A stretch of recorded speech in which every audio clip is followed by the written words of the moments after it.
happened to the women during this process? The accounts we have from locals in Fallujah and human rights groups there who collected information didn't particularly distinguish between what happened to. A lot of the women were taken out of the city, or they were attempted to be evacuated before the battles.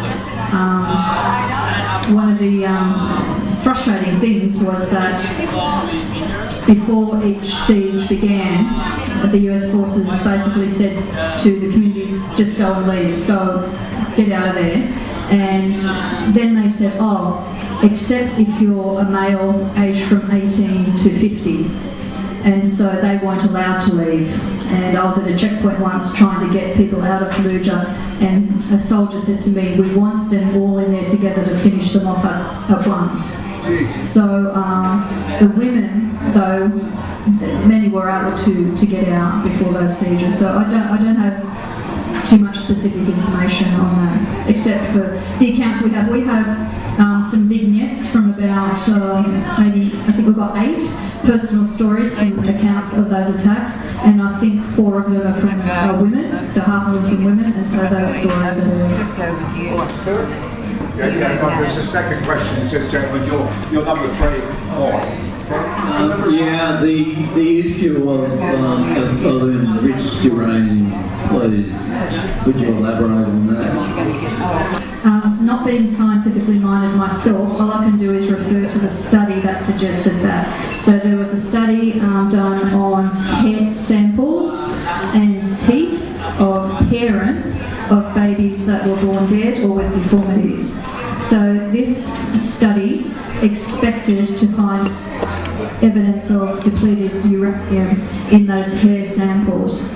It did in fact come up with samples of enriched uranium in those samples. So then that study came to the conclusion that there was enriched uranium used. So we summarised that study in the book. Do you have a percentage?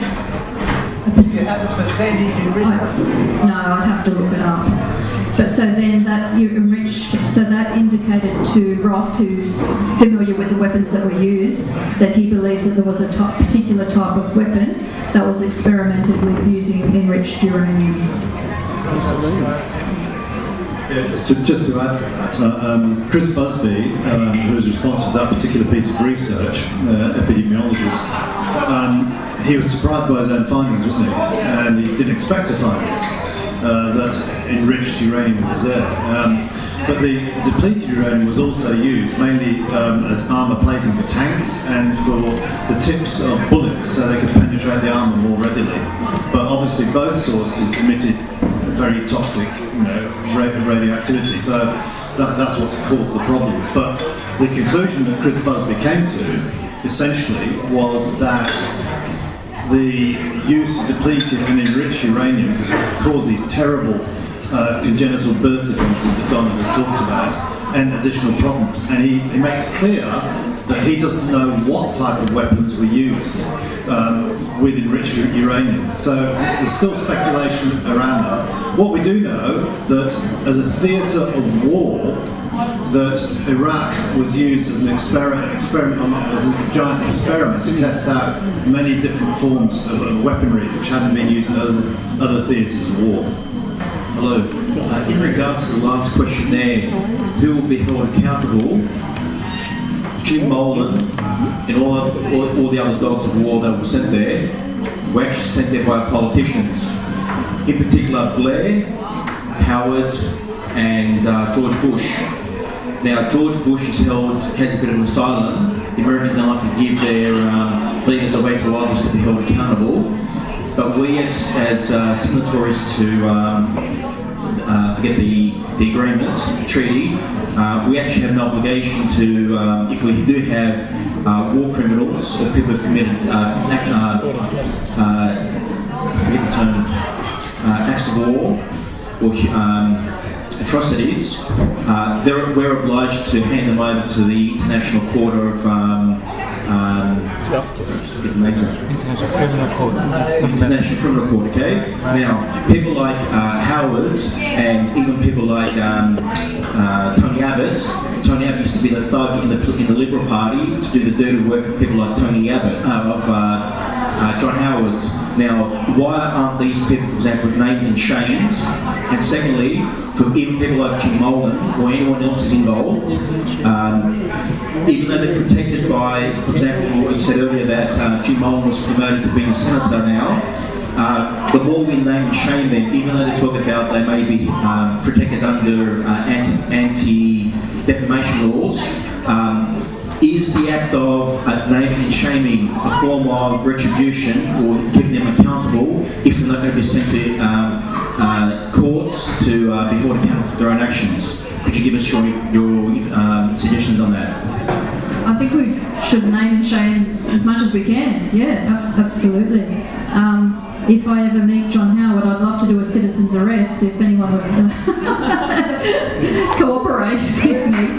Certainly, a couple of my friends have done citizen's arrests with John Howard and got carted off into a police wagon themselves. But I don't think we should let up on this. It does not matter how much time has passed since these atrocities, we still need to hang on to the fact that one day somebody has to be accountable, and I hope that can happen one day. In the meantime, I think name and shame as much as we can. In the 10th or 15th year anniversary, there was much reflection around the world about how much of a disaster the Iraq campaign was, and you could almost hear some regret in some of the voices who used to be cheerleaders, and some of these commentaries indicated that, but there was just one person out of all of them that stood out who said, no, we made the right decision, and that was John Howard. He is so 100% behind the decision he made back then, which is a little bit embarrassing, really. But can I just add to that I think we should go a lot further, actually.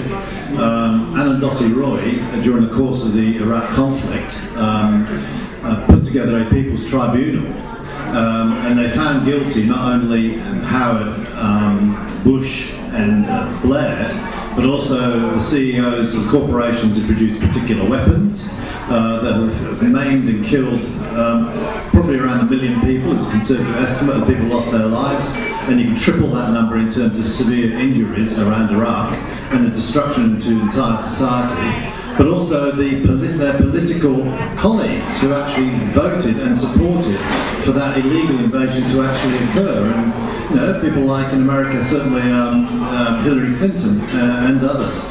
So I think we should go much further. The accountability for this atrocity that occurred in Iraq, which has destabilised that country and other countries around it, the people responsible for that are not simply the political leadership. Donna's absolutely right. Look, Australia isn't a signatory, America isn't a signatory to the ICC. In fact, it's quite hostile to its very existence. Australia and Britain are, but according to Tim Anderson and Chris Doran, their argument is that there are avenues, I'm not a lawyer, through Australia to begin the process of at least acknowledging that war crimes were committed in breach of the Geneva Convention and other conventions. But that should be the foundation for those leaders and others to be referred to the International Criminal Court and for the matter to be dealt with there. Look, it is utterly scandalous that these people are not being held to account. But what we do know, certainly from the invasion of Iraq, it is incredibly difficult to bring political leaders, certainly from Western countries, to account. The ICC seems quite ready to prosecute the leaders in Africa and perhaps one or two in Europe, but when it comes to America and Britain and Australia, there seems to be some kind of soft peddling on that one. I thank you for the presentation, although it's very disturbing and painful to hear. But despite all the evidence and massive destruction and loss of lives, there is always a fortune made somewhere that sustains this brutality. In your research, have you found any in the areas of, say, advancement of political careers, enrichment through corporate investments and whatever, military-industrial and finance complex, or even organized crime that made great fortunes from the horrible misfortunes of others? I would just say that I didn't spend so much time following that up because I was concentrating on the people's history and their experience. But we know the extent to which the military-industrial complex supports wars and would like them to continue. And so there are a few references here and there to some of those corporations that benefited and some of those senior political leaders, especially in the US, who have been involved in those corporations. Yeah, well, Dr. Wright, our focus is elsewhere, but it's clear that the weapons industry profited enormously. Private corporations who supplied mercenaries, private corporations like Halliburton, which Dick Cheney was a director at some point. There's a famous story about the amount that Halliburton was charging ordinary American soldiers simply to wash their clothes. It was something in the order of $90 a pop to use one of their washing machines, you know. They made a fortune. Some old companies got in. There were a lot of oil companies from the Middle East and Europe that actually got in on the act. But I think that the Americans found it incredibly difficult to get a foothold. Certainly some companies are involved in the so-called very modest reconstruction effort. But the main profiteers, as usual, were the main ones, probably the weapons industry. If you read this book, I mean, it's a catalogue, thank God, goodness it's there. In a way, your publishers are culpable for not promoting it. I know it's in the social media age when people like Richard Mackenzie distract us from massive human rights abuses. I mean, I'm glad the book's been written, I'm glad you are here tonight, but on all sorts of massive human rights issues, only social awareness, only public awareness is even going to shift lawyers. I mean, I'm highly sceptical about, I support international law, but I'm largely sceptical about lawyers. And I just want you to respond to that in terms of who will be held accountable. There's an assumption that lawyers will have the values of the kind of people who come to this event. That's not been my experience. So I think we have to have a public affirmation, public condemnation. I mean, the human rights benefits that we all enjoy are a result of massive public awareness and protest over centuries. They're not the achievement of lawyers. Yeah, I agree. I'll hand that over to Donna, but I just want to say this, and I think this is really important, is why we wrote the book. I think it's Milos Kundera, the famous novelist, actually said something along the lines of one of the most egregious acts that keeps the powerful where they are is the act of forgetting. And one of the reasons I got involved in this project, along with my highly respected colleagues, is because I wanted this to be put on record. I didn't want it to be forgotten.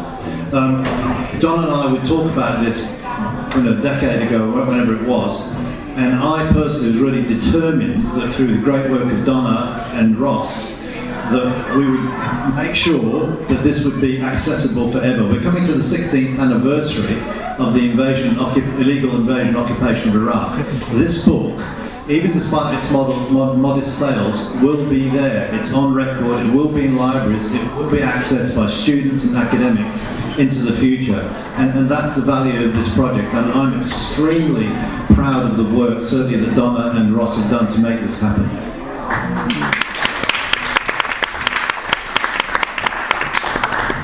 I'm not so sure about the lawyers, but just on another related topic perhaps, we dedicate some of our conclusion to explore the topic of reparations. So can we in the Western world do as good human beings to respond to this debacle, knowing we want to respond in a way. So we've explored the concept of reparations, which is very different to the concept of charity or aid. So most aid is tied and there's obligations involved, and it's generally often not the aid that a community needs. reparations, the first step in a course of reparations, and we outline how we feel it could be done, is firstly for the nations involved in bringing this debacle to Fallujah is to apologise, to issue an apology and an acknowledgement for their role in creating this disaster. And then to participate in assisting the city in small steps towards recovery, because it's going to take generations, by providing some kind of aid or funding that is guided by Iraqis or Fallujians themselves, not as a form or to be considered, well, aren't we good and generous that we're providing this help to Fallujah, that it's not thought of in any way like that, but that it is our obligation in a way that's considered justice, that we are obligated to participate in a program of reparations for many decades into the future. So what I would like to see is the Australian government and the other governments involved formulate a very serious program with significant funds involved of reparations and present it in a spirit of reparations, not the spirit of charity or aid, because I think that's what Iraqi people would like us to do and would have us to do. Well, this is what they've told us.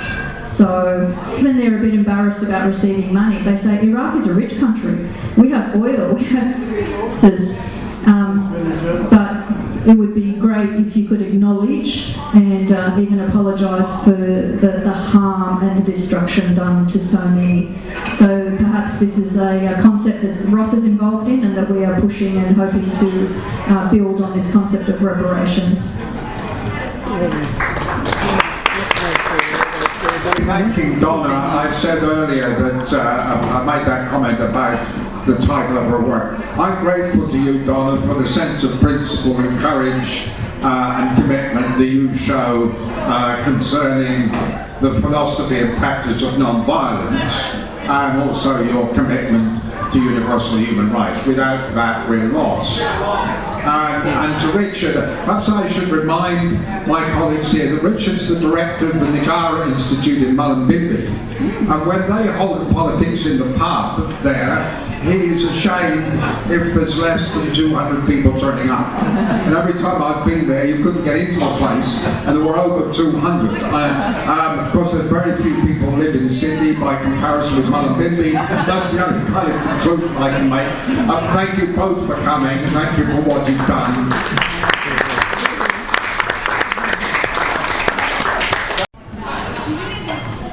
Thank you for that remarkable account. You talked about what happened to the women. Were women systematically sexually abused as part of the atrocities? Or were they respected? What